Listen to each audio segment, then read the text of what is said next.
Здравейте, намираме се в сградата на Българската търговско-промишлената палата, където за първи път у нас се провежда регионалната среща на европейските световни търговски центрове. Престижно събитие, организирано от търговско-промишлената палата в партньорство с Асоциацията на световните търговски центрове.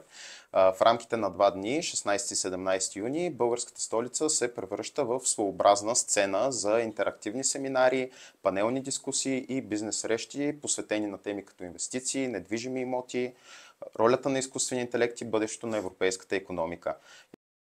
Изказваме специална благодарност към ръководството на Българската търговско-промишлена палата за поканата, като ние сме от Инвестин България, сме медиен партньор на срещата и днес имаме удоволствието да ви представим един от чуждестранните гости на събитието, Luciano Menezes, който е главен изпълнителен директор на Световен търговски център Лисабон с опит в изграждането на бизнес клубове в Бразилия и Португалия, експерт в търговски мисии и недвижими имоти.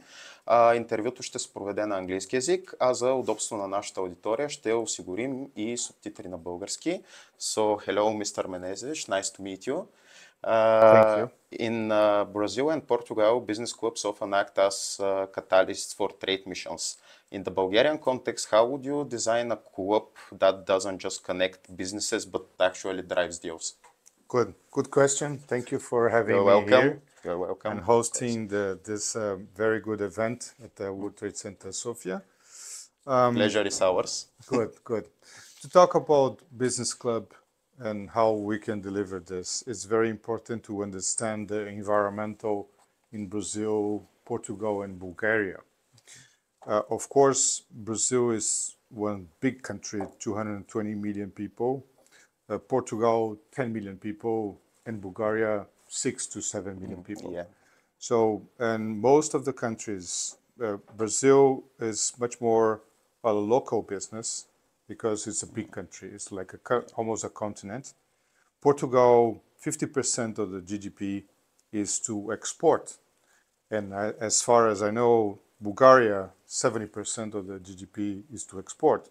So understanding what the main companies are doing so you can focus on the business club.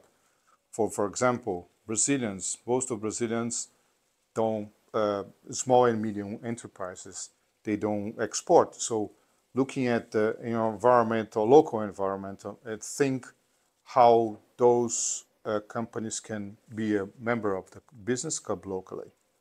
In Portugal, for example, it's a little bit different because the country is more like exporting products and services as Bulgaria. So the type of company that will join the business club is a little bit different. So they're looking for how can they go abroad.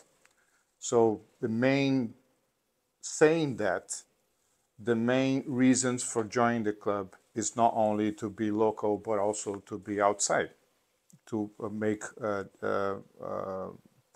partners or business outside of Portugal and outside of Bulgaria. So in my point of view, I think the way the content, the events, the things that the business club should do it is something related to outside. So this is the main reason. Do you see Bulgaria as a perspective country for business growth? Of course. You know, we visited yesterday the tech hub, which is, we saw a lot of opportunities over there. And Bulgaria, as we also saw the automotive pitches, regarding the manufacturer here in Bulgaria. So I think this is a great opportunity not only for Bulgarian companies, but also for different companies outside of Bulgaria.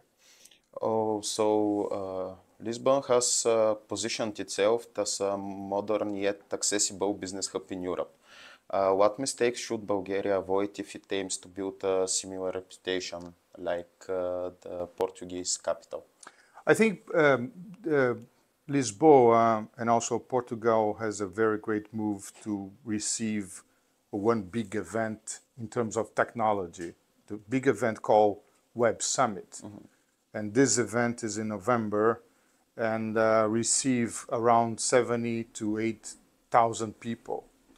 So this move was made more than 10 years ago and put Lisboa on the technology side. And I think Bulgaria didn't make any mistake. I think Bulgaria is on the way of bringing more technology, more AI to the field. So as Lisboa, as an example, so there's a lot of digital nomads now working in Lisboa for other countries. So why not Bulgaria can do the same? So I think there's always opportunity for technology-wise in Bulgaria. In my introduction, I said that you are also a trade missions expert. And what specific niches do you think in the Bulgarian economy would you highlight in a bilateral business delegation between Lisbon and Sofia? I think as we visit yesterday, there's the tech park. So in terms of robotics, in terms of data centers, in terms of technology, all technology, this is a growing sector any part of the world. AI. So we saw AI supply chain, supply companies. So why not? If you invest in education, if you invest in technology, if you invest in infrastructure, as we saw yesterday, so this is the way Bulgaria can lead this in Balkan area. And final question to close the conversation: how is the role of real estate evolving in the world of business networks? And what would you call a smart investment in Bulgaria over the next 5 years?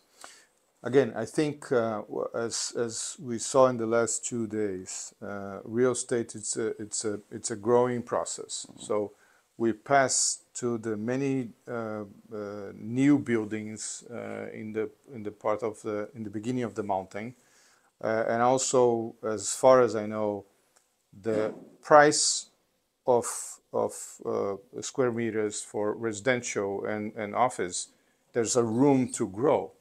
So this is a great opportunity for Bulgaria to receive more people. So there's the international schools right here. There's a lot of international companies right here. Why not real estate can lead and can grow more in the future? So I think there's always opportunity in Bulgaria as we're visiting places, and I think it's a good way to go. Okay, thank you very much for being with us here today. Благодарим и на нашата аудитория за това, че остана с нас до край и може да продължава да следи нашите социални профили в Instagram и YouTube канала ни, където ще бъдат публикувани и още интервюта от регионалната среща на Българската търговско-промишлена палата.